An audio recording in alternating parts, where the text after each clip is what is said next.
Olá, sou Lenilson Lemos, economista, morador da cidade do Rio de Janeiro. Também estou na TV Relacionamento.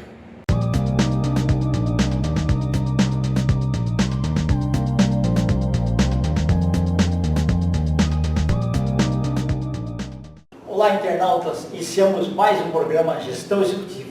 E hoje nós temos aí como convidado um engenheiro, um gestor, tá? Um administrador do mais alto gabarito, Paulo César Gaião Granella. Muito obrigado. Vou te chamar de PC Gaião, pode ser? Por favor. Tá. Muito obrigado. Eu que agradeço a oportunidade, o convite, que é uma satisfação, uma honra estar aqui com você. Né? Gaião, por favor, fala para os nossos internautas onde você nasceu, né? Um pouquinho da sua trajetória, a grande curiosidade do pessoal que nos assiste, em que momento da sua vida você decidiu fazer a graduação correta? Porque o mais duro é você faz 6 meses de um curso, depois faz não sei o que, vai não se acha, né? Então, se para você foi assertivo, se foi influência dos pais, sei lá, de alguma coisa assim, por favor, fique à vontade. Eu nasci em São Paulo, na Liberdade, ali na próxima estação São Joaquim. Quase que nasceu japonês. Né? Quase que nasci japonês. As testemunhas da certidão de nascimento são japonesas. Legal. Já faz mais de 50 anos, mas morei, meus pais são do interior, são de uma cidade chamada Ibitinga, meu pai é falecido. Eu conheço Ibitinga, terra bordada. Terra bordada, exatamente. Eu passeava muito lá até a adolescência. Eles moravam em Santo André, minha mãe é professora, meu pai teve várias atividades, ele foi metalúrgico, né? Aquela história comum de muita gente que migra do interior e vem para a região buscar trabalho, né? Para buscar trabalho. Minha mãe é professora primária, né? E eu morei em Santo André até praticamente os 34 anos. E eu sempre gostei muito de matemática, de física. E eu fiz escola técnica, eu fiz uma escola técnica excelente. Ainda hoje tem uma reputação muito interessante, que é a ET Lauro Gomes. Sim, a ET é famosíssima. E eu tinha o vestibulinho para entrar lá. Tinha vestibulinho. Eu lembro que eu me preparei, era concorridíssimo. Sim. Eu fui um dos primeiros até. Que bacana. Eu levava isso como um certo orgulho.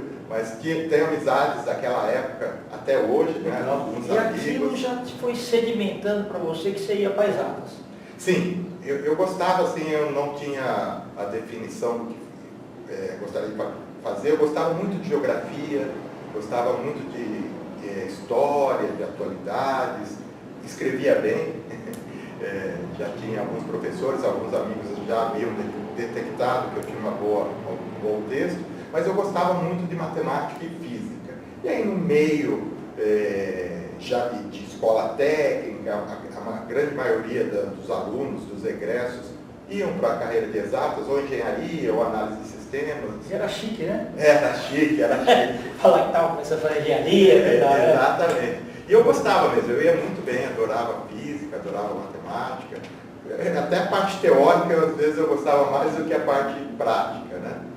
E aí, na hora de fazer, me formei em curso técnico, trabalhei 2 anos da Embratel, no Logístico 87. Lá na Inglês mesmo? Eu ficava mais em Santo André. É verdade, lá tem. Lá era um centro local que atendia o ABC, a Baixada Santista, mas vinha muito aqui para São Paulo. Aí não consegui conciliar com a época de faculdade, decidi fazer a faculdade, fiz a FEI em São Bernardo também. Me formei em 93, uma época um pouquinho pós-plano Collor, né? Uma época difícil também. Né? Verdade. Tem definições, né? Tem definições políticas, econômicas. E até as empresas se retraíram também, né?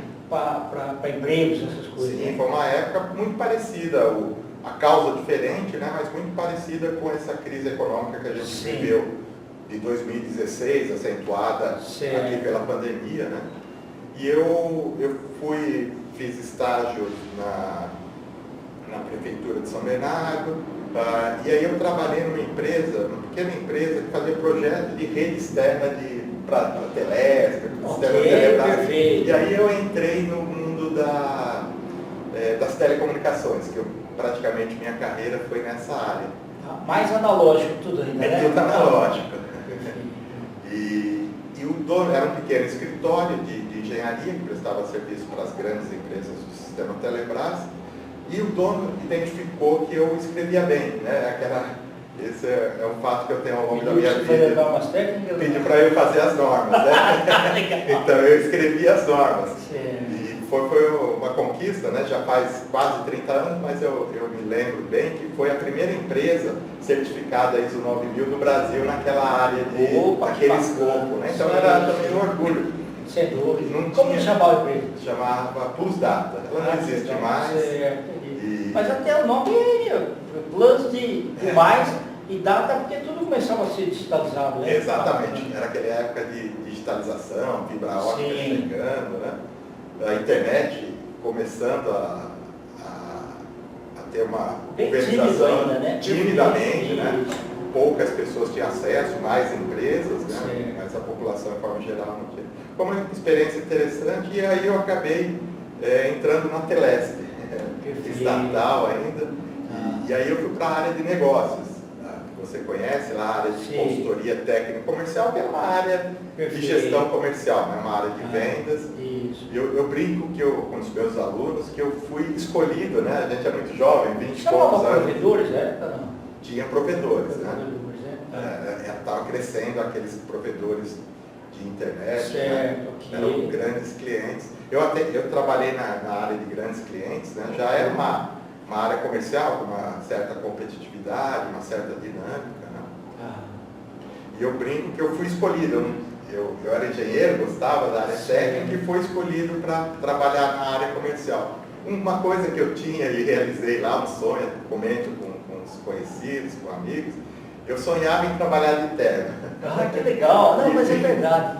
Eu, quando garoto, assisti o filme, ele está em reunião. Eu falei, puxa vida, olha que legal, ele está em reunião. E aí eu pude realizar. Depois, passados 15 anos, eu não aguentava mais trabalhar de terno. Mas aquele sonho que você não sabe de onde vem, né? Eu realizei lá na Telesp, depois Telefônica, Vivo posteriormente, né? E aí trabalhei até o ano de 2011 na área de telecomunicações, várias empresas, sobretudo na área comercial, né? Perfeito. Então essa foi a minha carreira. Ali foi bom porque você conheceu o universo de um monte de clientes. Sim. E ali que é muito rico, né? Eu trabalhei lá também. Então, você passa, eu atendi 74 empresas. Então você acaba entendendo um pouquinho de cada um, foi fantástico. E aprendi muito, e eu perdi uma timidez que eu tinha. A área comercial transforma a gente, né? E você fazia mais uma venda consultiva. Venda consultiva, né? A pessoa precisava, na verdade a empresa precisava, só que só sabia explicar direitinho os benefícios que a tecnologia ou aquelas linhas iriam, porque às vezes o financeiro dá de seguro, fala, mas será que precisa mesmo? Você tem que ter argumentação. Exatamente, Kendi. Vendia-se solução, né? Então você tinha que mostrar qual o benefício, quais os atributos que tinha, não falar tanto tecnicamente. Se você for falar sopa de letrinha, ninguém entende nada, né? Tem que falar o benefício para aquilo, né? Exatamente, era uma época que as áreas comerciais precisavam de pessoas, engenheiros, pessoas que tivessem um conhecimento técnico. Mas ainda ter o techniquez. Não precisava ter techniquez, precisava ter a capacidade de traduzir para o cliente, né? Perfeito. Isso foi muito interessante. Nem sempre vendia preço, né? Muitas vezes trabalhei em empresas que o preço da solução, dos produtos e serviços, era mais caro que o concorrente, mas aí era um exercício, uma habilidade que você tinha de mostrar os benefícios, né? No Brasil a segurança de ter uma empresa por trás que tinha nome, né? Exatamente. Era um cartão de visita. Exatamente. Então foi um aprendizado, eu me identifiquei, adorei trabalhar na área comercial, na área de negócios. Aprendi muito, né? Perdi a timidez. Eu comento com os professores, alunos, algumas habilidades que eu tenho hoje, elas não são intrínsecas, né? Eu aprendi trabalhando na área de negócios. Né? Então, na verdade, assim, a área comercial te certificou para você ser professor. Sem dúvida. Que legal. Sem dúvida. Na Vivo eu cheguei a dar treinamento, né? Embora... Interno, né? Bacana. Mas é a mesma coisa, você está em sala de aula e você tem que ensinar. Sim, era um exercício interessantíssimo. Eu tive a oportunidade de fazer isso em 2006, eu fiz uma campanha de incentivo, veja só, Kendi, a empresa queria que vendesse mais pacotes de dados, né? Certo. Porque se consumia muita soluções de voz e dados ainda eram incipientes. E dados o pessoal só achava que a Embratel que vendia. Exato. Então eu viajei o Brasil todo pela área móvel, né, da empresa e fazia uma campanha de incentivo para que os terceiros, né, que chamavam-se dealers, os representantes, eles vendessem, né? Eu capacitava as pessoas, eu comunicava as campanhas de incentivos que eu gerenciava e treinava, capacitava as pessoas para que pudessem vender as soluções que a empresa achava necessário que fossem vendidas, né? Que tinha as metas lá de venda. Então também foi um aprendizado muito grande, foi uma experiência, foram cerca de 3 anos, mas uma experiência muito grande que eu pude perceber as características regionais do nosso país, a forma de se fazer negócio, as culturas, isso é interessante. É um grande aprendizado, né? Muito. Se torna mais prazeroso, né? Exatamente. Não é só aquele, não, estou trabalhando aqui, estou recebendo, não. O valor agregado que soma as experiências, o modo das pessoas falarem, a cultura, tudo isso é bom. Sim, exatamente. Foi um aprendizado incrível. Você aprende a valorizar e respeitar as diferenças. Né? E até conhecer os limites das pessoas também, né? Exatamente. Às vezes é o seguinte, você tem que diminuir um pouquinho o techniquez e a forma para ele entender um conceito mais básico para chegar àquilo, né? Exatamente.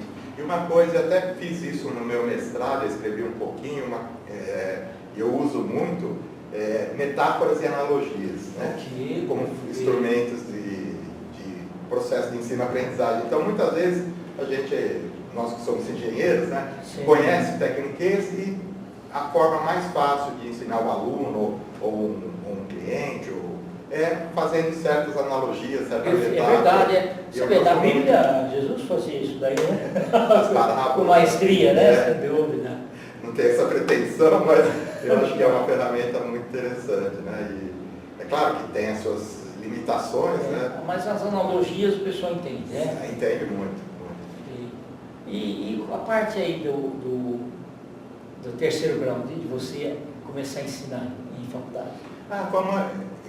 Minha mãe é professora, foi algo que eu sempre quis fazer, sabe, estava lá naquele no âmago, tive essas experiências aí de treinamento corporativo que eu mencionei para você, e eu tive uma experiência em 2003, 2004, um amigo que é dono de uma rede de escolas me deu uma oportunidade, eu dava uma aula de física durante a semana. Então eu tive essa experiência durante um ano, ficou lá no passado, e quando eu já estava completando 40 anos, eu falei, puxa, eu acho que eu quero ser professor, eu gosto de ser professor, trabalhava ainda no mundo corporativo, e comecei a dar aula, eu fiz uma pós no IPT, né, IGM, IPT, e uma amiga minha, fiz docência de ensino superior também, né, já visando dar aula, ser professor, e uma amiga lá da época da pós falou, tem lá um